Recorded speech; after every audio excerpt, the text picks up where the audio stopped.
Hey friend, welcome back to Bible Tract Echoes. I'm Micah McCurry, your host. Thank you so much for joining me once again today. We are again in Psalm 1, and I'm asking the question today, are you refreshed or are you rootless? Not ruthless, but rootless. Are you blown about with every wind of doctrine? We're in Psalm 1, and we're really looking at verses 4, 5, and 6 here Wednesday, Thursday, and Friday.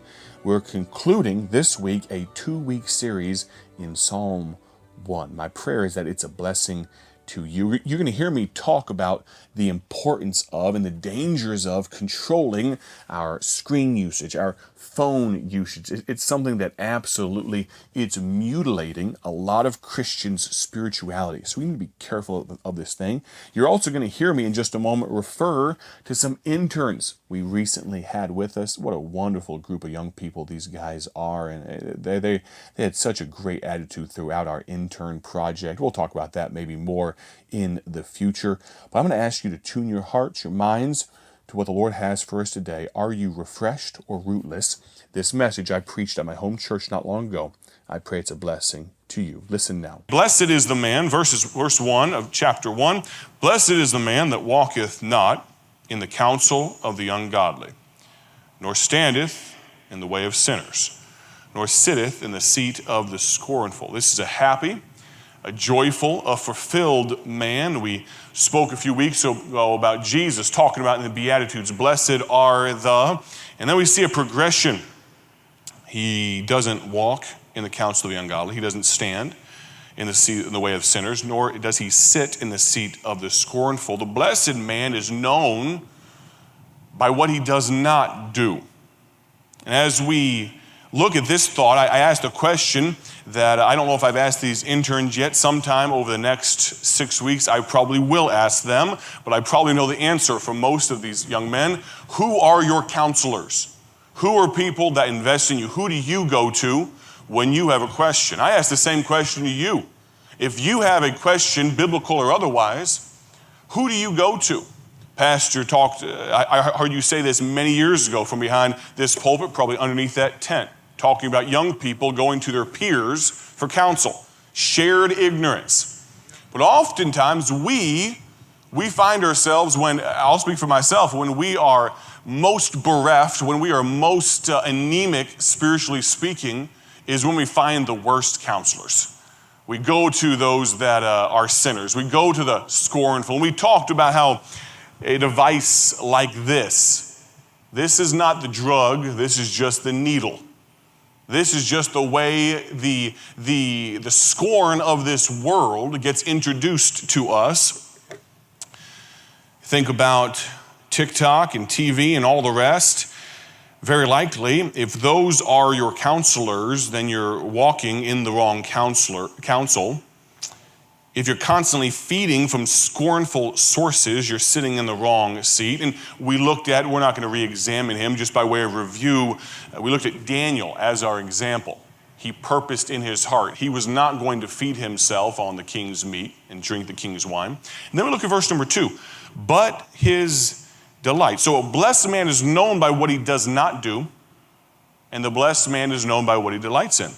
But his delight is in the law of the Lord, and in his law doth he meditate day and night. Not just duty, but craving. Physical appetites change with healthy habits oftentimes. I found that self-perpetuating cycle. A couple of these guys, they brought weights with them. Now, you're supposed to lay aside every weight, so I don't know what you guys are doing. I'm trying to be more biblical and laying aside. These guys brought some workout equipment with them, and they want to work out a little bit. And the RV, they were doing some push-ups and things and trying to stay in shape. But it's amazing how those apples that we got at Sam's Club on our way out of town, how quickly those disappeared. There are a lot of other less healthy options, but these guys, if you can believe it, they're making good decisions at 15 to 21 years old. Better decisions than I was probably making at that age. Well, they vacuumed up those apples. But oftentimes I've found When you take the time to maybe get up and do a little jog in the morning or you work out a little bit, it's amazing how later on in the day you think, man, I really shouldn't have that third piece of cake, you know?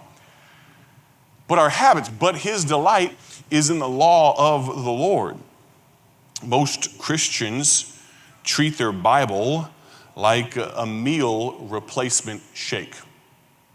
We think, well, I'm going to eat junk food all day long, but as long as I have one protein shake, as long as I read a chapter of the Bible, it's going to counteract everything.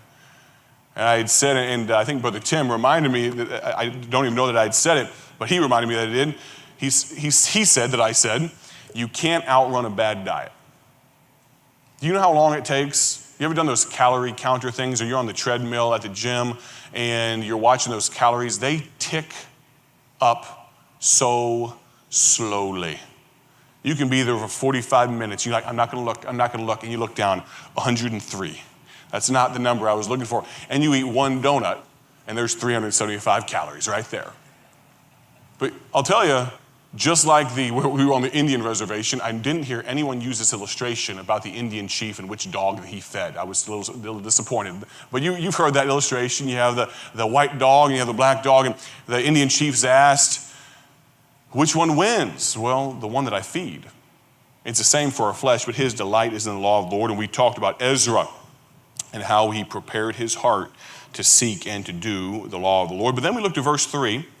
We see what he does not do, the blessed man, what he delights in, and what he develops into. And he shall be like, verse 3, and he shall be like a tree planted by the rivers of water, that bringeth forth his fruit in his season. His leaf also shall not wither, and whatsoever he doeth shall prosper. Don't you want to be one of those people that everything you touch just seems to turn to gold? I've known people, they can seem to do no wrong. They can fall into a pile of manure, they come out smelling like a rose, right? You've met those type of people. Like, they're the type of people that get upgrades on their way, on long flights. I think if Brother Sigstad, and of course, Brother Sigstad, some of you may know, he's dealing with some Alzheimer's and things like that, and praying for him. But Brother Sigstad was one of those guys that he just seemed to get upgrades all the time. And he'd tell me about him as if I wanted to hear about how blessed he was, right? It probably had nothing to do with the fact that he came with little goodie bags with candy and all that type. It probably had nothing to do with the forethought that he put into these long trips.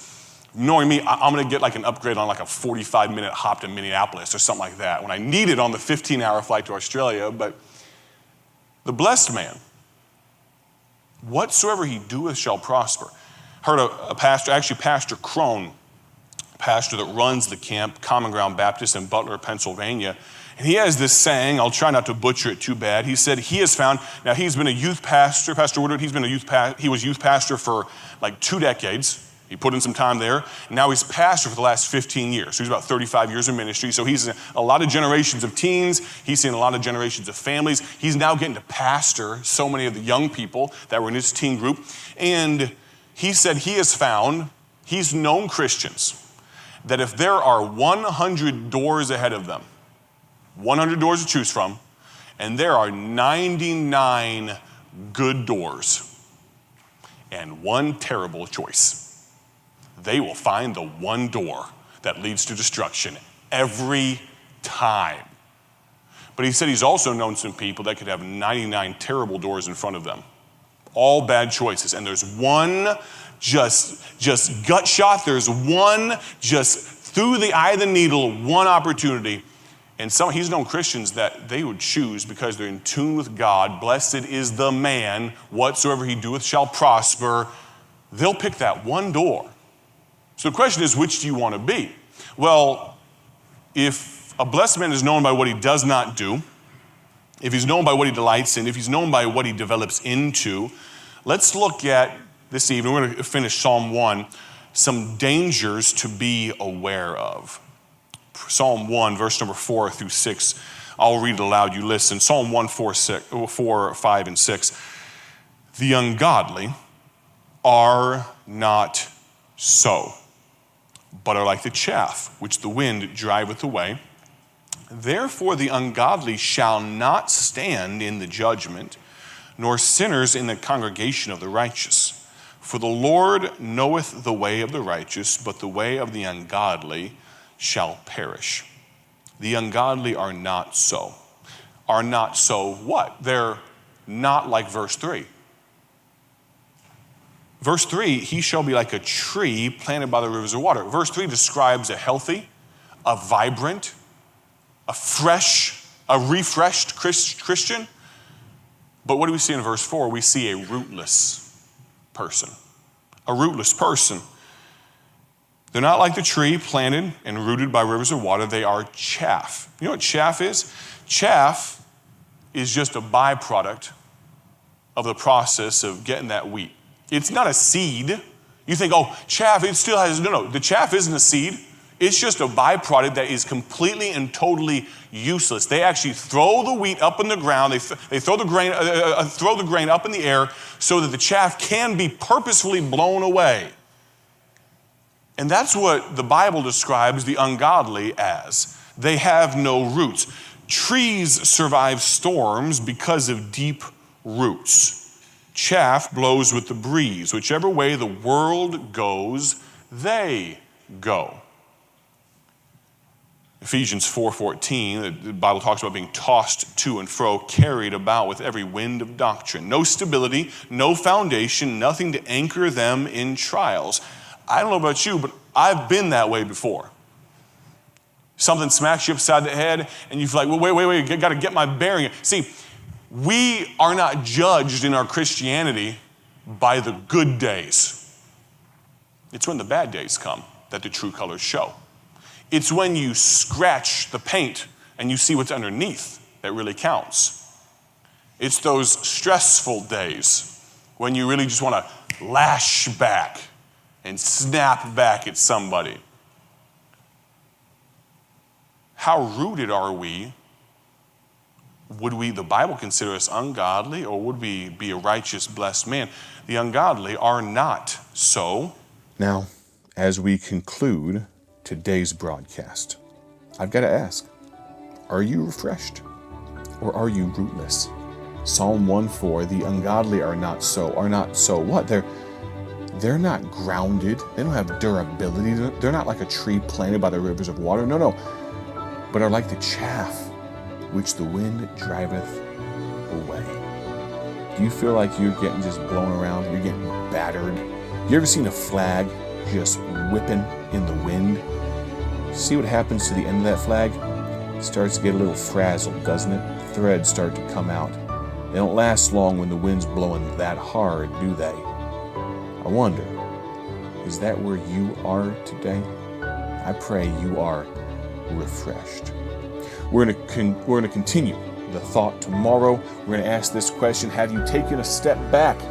I know I have, but let's take 2 steps forward tomorrow on Bible Tract Echoes. My prayer, as always, is that you have a great day for God's glory. We'll plan on talking to you soon. God bless. Thank you for tuning in to Bible Tract Echoes, the radio ministry of Bible Tracts Incorporated. Want to see our gospel tracts and other resources? Visit us online at BibleTractsInc.org. That's BibleTractsInc.org. Or follow us on social media to learn how you can partner with this ministry. Thanks again for listening. May the Lord richly bless you as you live for Him.